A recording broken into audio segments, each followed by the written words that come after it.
Welcome to LI on the Rise. This is all about people who are chasing their dreams. Today, I'm joined by an alternative artist from the island. Please introduce yourself, dude. How's it going, everyone? My name is Cooney. Been making music for a couple of years now. Just picked up painting recently, and I'm just super excited to be part of this interview and just being able to be here right now. So thank you. Absolutely, man. Thanks for reaching out, dude. Of course, of course. I was listening to your music and I was also looking at your social media and everything. I was, checking out your stuff. And I see you have an Instagram video of you performing at One Eye Jacks, and like the crowd is like going crazy. And and Yeah. and they were singing all the words to your songs. Right, right. Like, Yeah, that was such a good feeling. And just being able to have that like part of like my life or chapters or whatever you want to refer to it as, like it made me look back at like my old shows and I was like, wow, like I really feel like I've come such a long way. um that was such an awesome show. It's one of the best for real. to get like the crowd reaction and like get people coming out and like the energy, you could feel the energy through the video, you know what I Yeah. mean? Like a lot of people, it's like, you hit up your friends, it's like, yo, I'm playing a show tonight, and then they come and they just kind of like, they just Right, kind of right. look. It's like everyone was going crazy. It's like, how do you get fans like that? Well, with me, I try to just be a relatable person and just allow myself to resonate with everyone and be empathetic. Um, I always look forward to those kinds of shows because not only do you just get to showcase what you're doing and share your music and stuff, but you just get to build a connection with all these different people, meet new faces, and it's just so rewarding because like then you get to see them in the future and just be like, oh hey, like how's everything been? I remember you, like, and you're just building that connection with everyone, and it's just being able to do that with people is just incredible. What do you think are like the messages you talk about that people connect to? That's very interesting. I try to keep like my lyric like I base everything off of, especially the most recent EP. I try to base it off of like experiences that I've had and like feelings I've had, but I also try to keep it as vague as possible so that people can hear it and still be able to like understand and be like, oh, I felt that way, or I've felt these words in my life before.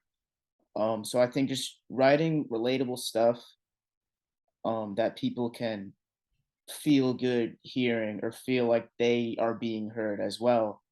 Because that's all I've ever wanted, man, is to just be heard. So to be able to be an outlet for other people to be heard is important to me. Yeah, man, it's interesting you say that because it's like when I was hearing your music, it's kind of like I wanted to know more.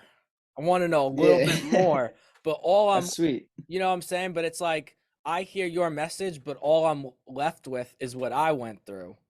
So Right. I fill in the blanks with my life, you know?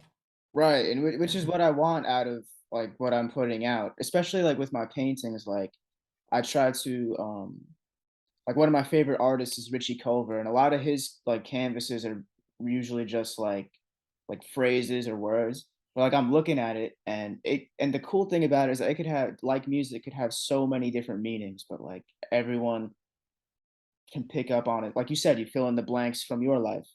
So I look at these canvases and I'm like, wow, like these blow me away. So I try to do the same kinds of things with my music and painting and all that. When people check out your profile, it's not only music, but you show them like the other creative things that you do.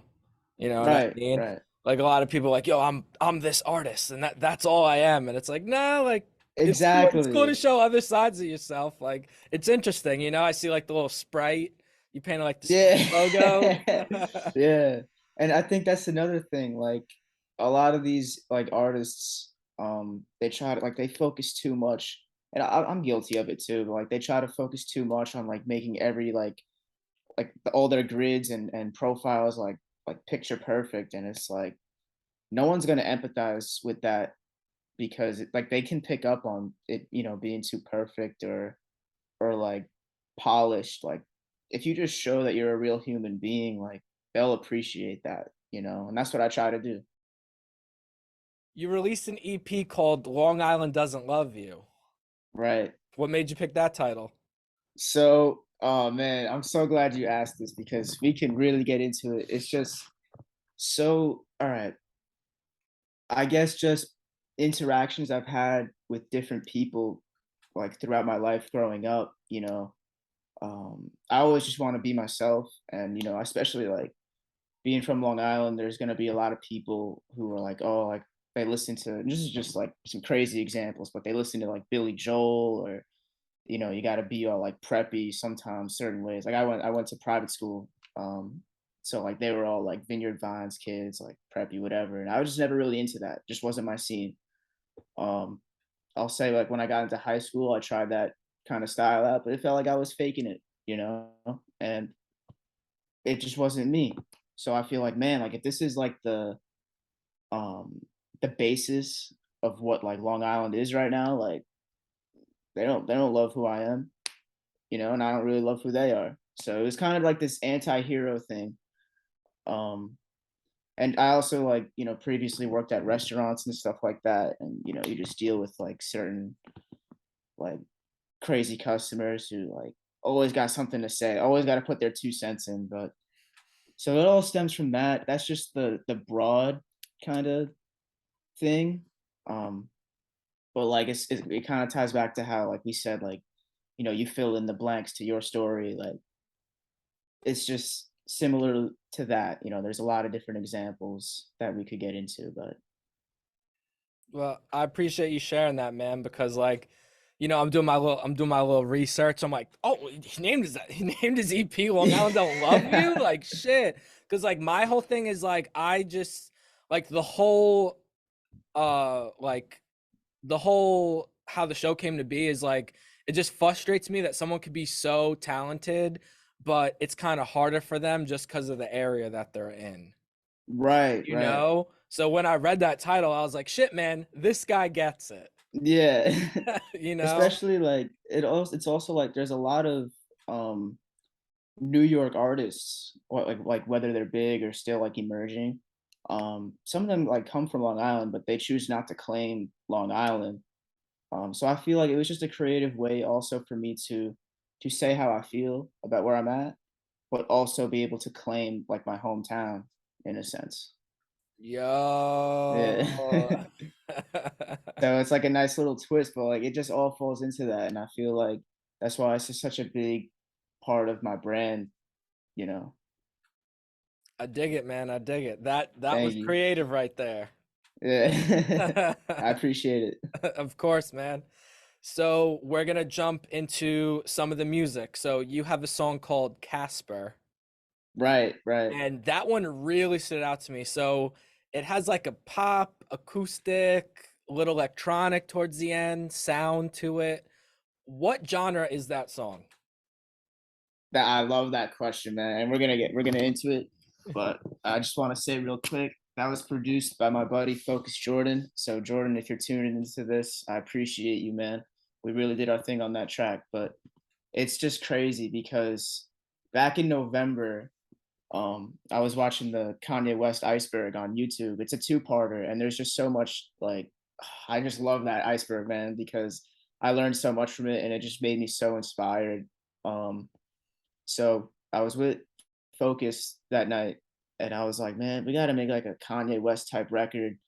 Um, and I was also listening to Corbin at the time, and he has an album called Ghost with Skin.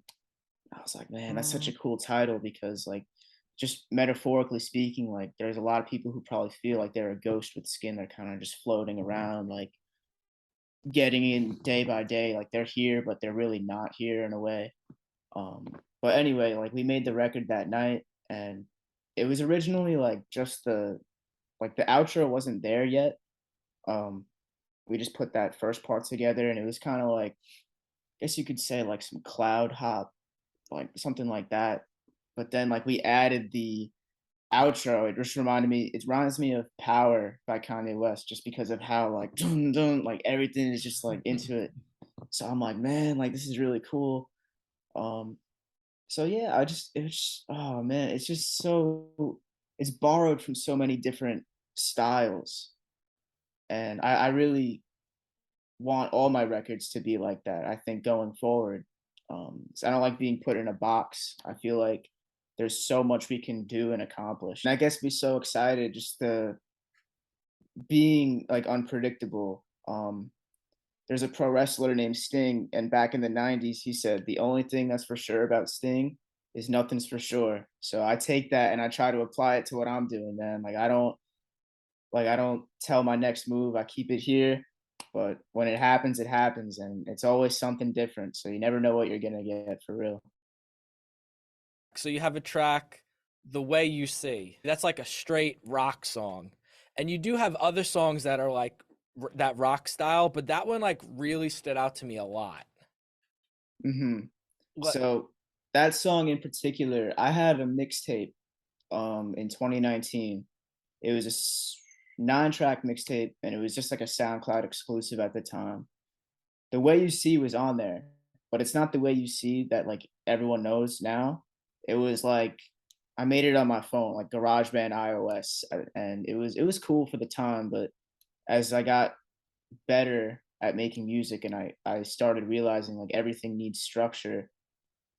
Um, like I spoke to my friends, and they were like, "Yeah, I think you should change it." And it was a hard pill to swallow at the time. It was like, man, like they're not really messing with my stuff, but I got like wiser from it, and I was like, yo, like that's very constructive, and I'm glad someone told me that, and it only made me better from there. And I reworked it, put it on the EP, but I can't take full credit for like the recording of it. Like Gianni Gambuza, I recorded with him at his spot. So Yo, shout out to Yanni, man. yeah, that's my boy. What's it like working with him?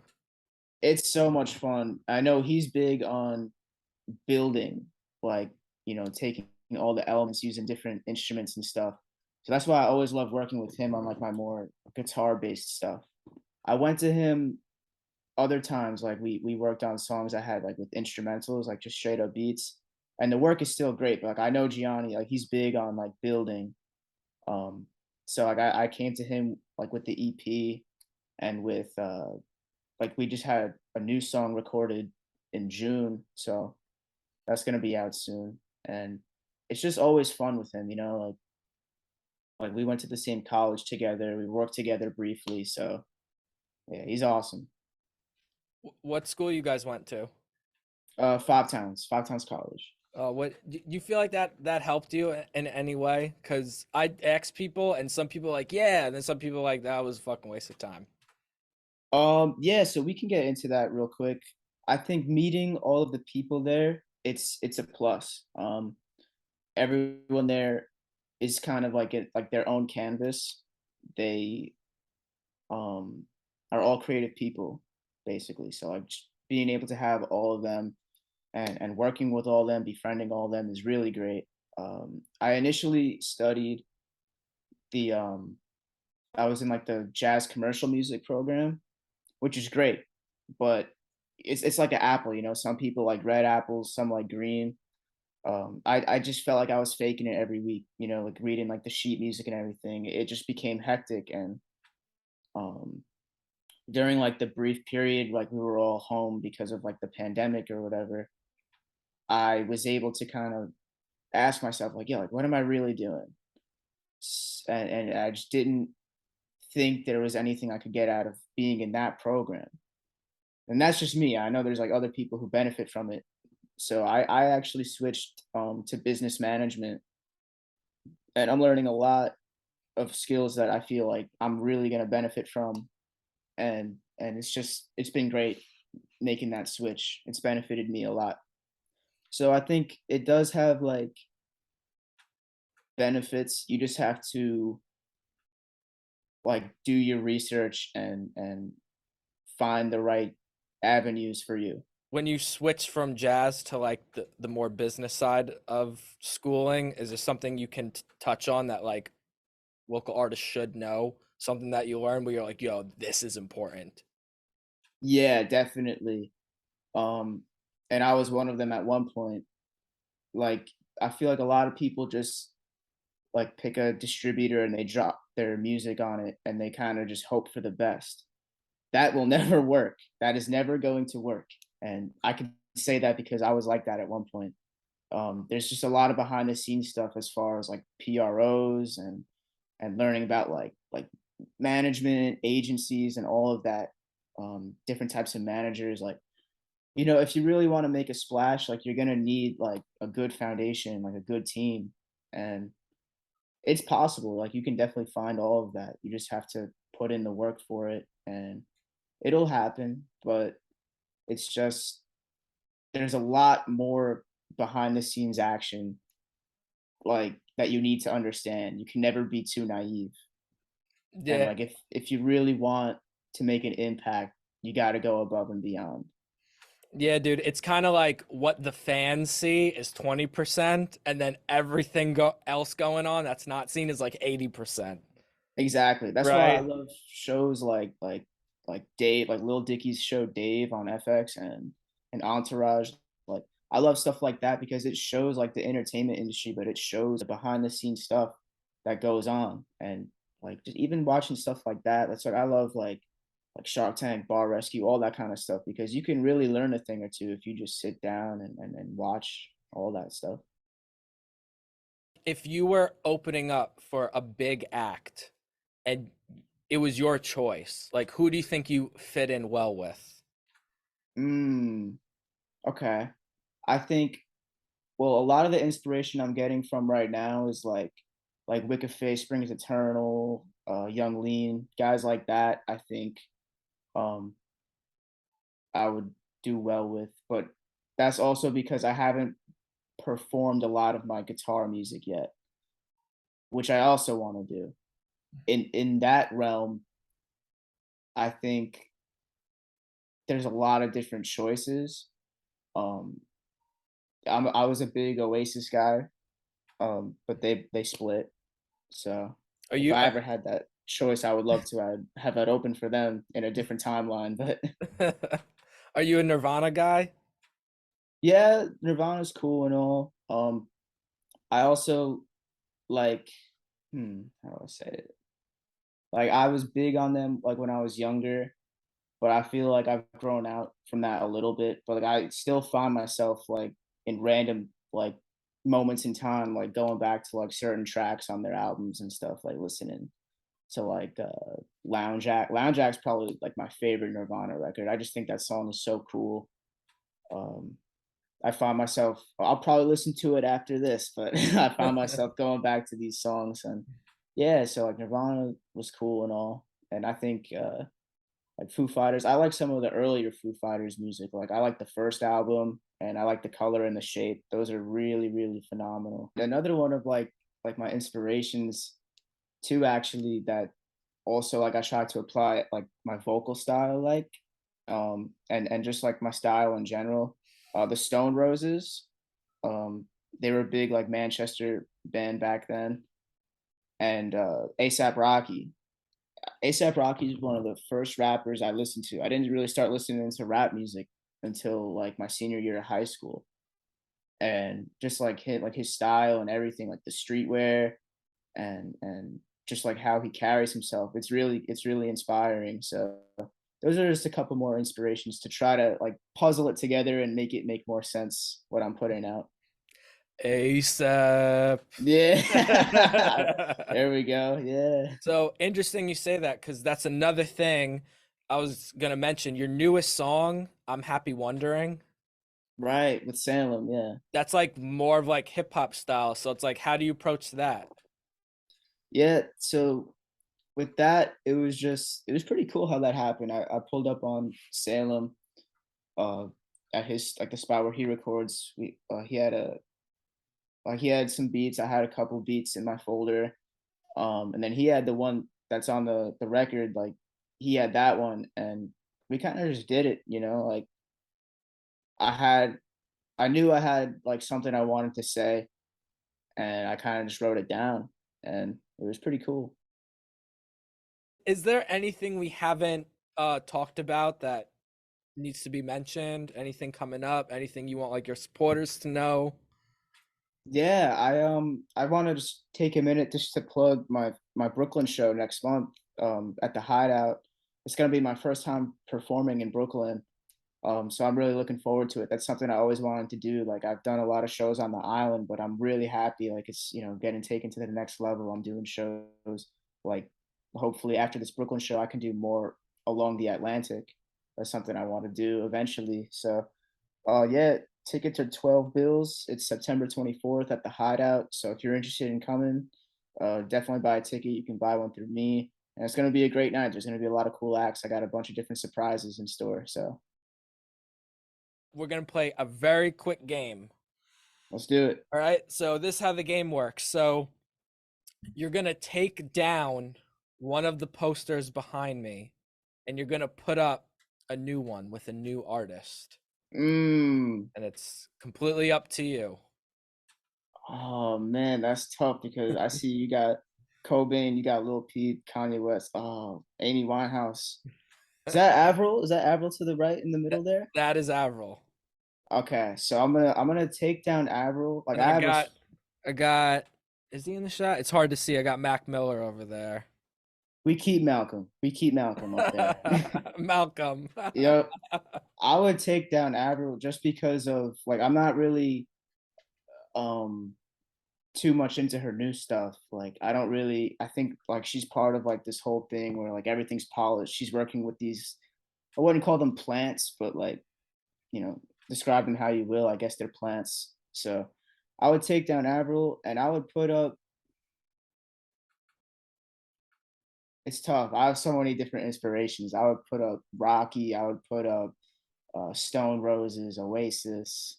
Um, but if I can only pick one, it would probably be ASAP Rocky. Just because, like I said, it's kind of like that graphic organizer where it's one like person or structure or thing, and then you have all like the different elements and style, sound from different styles or whatever. Like ASAP Rocky embodies that, in my humble opinion. Yeah, like when he did Wild for the Night with Skrillex, I was like, yo, this guy's fucking talented. I did not expect him to collab with like EDM type like DJ artist. Like, you know, I'm talking Wild Yeah, for the Night. I was like, yo, like this is impressive to me. it's Well, exceeding the box. yeah, Yeah, a lot of rappers can't do that. Like it right. fit well. It wasn't like it was And good. that's important. You say it fit well. It happened organically. Like you said, there's not a lot of rappers or artists who can do that. They try to do it, like especially in today's day and age. Like you see, like a lot of different artists trying to make like rock albums or whatever, and they try to do it. But is it really organic? It feels so forced, so forced. So like that's why I just love like artists who can make it happen naturally and like you said, let it fit well. You can't fake the funk. You can't, you can't, because sooner or later people will catch on. That's a Yeah, dude. promise. Guy's talking facts. Man, I've been wanting to say all that. Like obviously, like I've felt that way for a minute just because of like that's how it is like lately with music and the industry. So I'm glad I was able to voice that finally. And I'm glad I'm able to say it to someone who understands it as well. Yeah, man. Yeah, me and you both, man. We see the shit all the time. Yeah. But I appreciate you making the time for doing this. It was fucking a lot of fun. And let everyone know where they can follow you and listen to all the music. Definitely. Instagram and Twitter at Candooney, Candooney. All platforms, Dan Cooney, YouTube, Dan Cooney. So there we go. Yo, shout out to you, man. Appreciate you. Thank you.